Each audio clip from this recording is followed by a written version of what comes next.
স্রোতের বিপরীতে যাওয়া বরাবরই কঠিন। এটা কঠিন অনেক অর্থে। প্রথমত আমরা যে অভ্যস্ত জীবনে অভ্যস্ত হয়ে যাই, তার থেকে বের হয়ে অন্য পথ খোঁজা। আর যেই জীবনটা আমাদের সহজ, মানে স্রোতের অনুকূল যে জীবন, সেটা তো বড়ই সহজ। আমাকে অন্যে নিয়ে যাচ্ছে, টেনে নিচ্ছে, আমাকে সাথে নিয়ে যাচ্ছে, আমার শ্রম কম লাগছে, আমার একনিষ্ঠতা কম লাগছে। এই জন্য অনুকূলে যাওয়া বরাবরই সহজ। কিন্তু স্রোতের প্রতিকূল, এই সমস্ত কিছুর প্রতিকূলতা অতিক্রম করেই প্রতিকূলে যেতে হয়। তাই নদীতে যেমন প্রতিকূলে যাওয়াটা কঠিন, জীবনেও তেমন।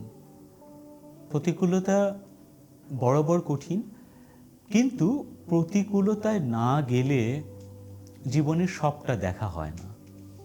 নদীরও যেমন শুধু অনুকূলে গেলে সেইটার উন্নতর যে স্বাদ, উন্নতর যে সৌন্দর্য বা তপস্যার আলাদা জায়গা, সেটা আমরা বুঝতে পারবো না কখনো। জীবনেও তাই। যারা সফল হন, যারা সমস্ত কিছু দেখেন এবং দেখান, তাদের কখনো কখনো প্রতিকূলে যেতে হয়। হয়তো প্রতিকূলতা নতুন পথ এনে দেয়, নতুন জীবনের সন্ধান দেয়। তাই শুধুই অনুকূলে নয়, প্রতিকূলে যাওয়াটাও জীবনের জন্য খুবই তাৎপর্যপূর্ণ। প্রত্যেক মানুষের জীবনেই প্রতিকূলতার সম্মুখীন হতে হয়েছে, এবং তারা যখন সেটাকে উতরে আসেন, তখনই তিনি সফল হন।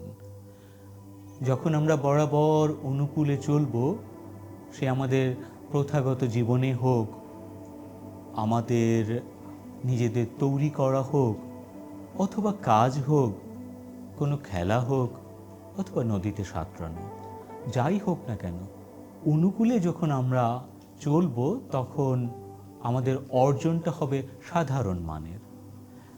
প্রতিকূলে চলে আমরা যদি কোনো অর্জন আনতে পারি, সেটা হবে অসাধারণ অর্জন। সেই অসাধারণ অর্জনের জন্যই মাঝে মাঝে প্রতিকূলে, সেটা হতে পারে কখনো সমাজের, দেশের,